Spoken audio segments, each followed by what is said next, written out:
টাকা তুলে নিয়ে আইছিস? কই টাকা দে। ও ভাই, আমি তো ব্যাংকেতে টাকা তুলতে পারিনি। কি করছিস? টাকা তুলতে পারিসনি মানে? তোরে যে চেক দিলাম আমি, চেক তুই ব্যাংকে জমা দিসনি? আরে ভাই, ব্যাংকে গেলাম, তোর অ্যাকাউন্টে নাকি কি ঝামেলা আছে, এগুলো আমি বুঝি নাকি।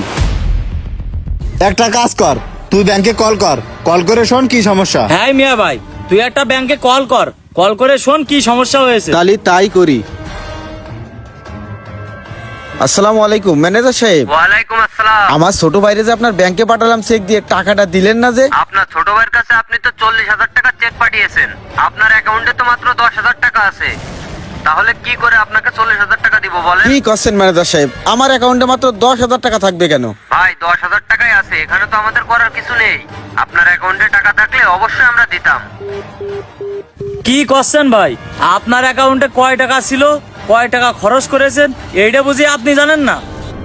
আরে ভাই, আমার হিসেব মতো তো আমার অ্যাকাউন্টে 9 লাখ টাকার উপরে থাকার কথা। মাত্র 9 লাখ টাকা? আপনি বিদেশ থেকে আসার পরে যেভাবে টাকা খরচ করেছেন, মনে হয়েছে আপনি কোটি কোটি টাকা ইনকাম করেছেন। আমি আপনার বারবার বলেছি উল্টো পাল্টা টাকা পয়সা খরচ করেন না, আপনি বিপদে পড়ে যাবেন। দেখেছেন আপনি ঠিকই এখন বিপদে পড়েছেন। আরে সেটা না হলো, ছুটি নিয়ে আছে 4 মাসের, 2 মাস গেল কেবল, আরো 2 মাস আছে, তাহলে এই 2 মাস কি করে চলবে? আর একটা কথা শোন ভাই, আমার কাছে যেন তুই টাকা পয়সা চাস নে, আমি এমনি সমস্যার ভিতরে আছি, টাকা পয়সা চাইলে কিন্তু আমি দিতে পারবার না। আর ভাই, আপনি তো আমার কথা ভালো করেই জানেন আমি এমনিতে টানাটানির ভিতরে আছি, আমার কাছে যেন টাকা পয়সা ধার কি করবেন আপনি ভাবে দেখেন।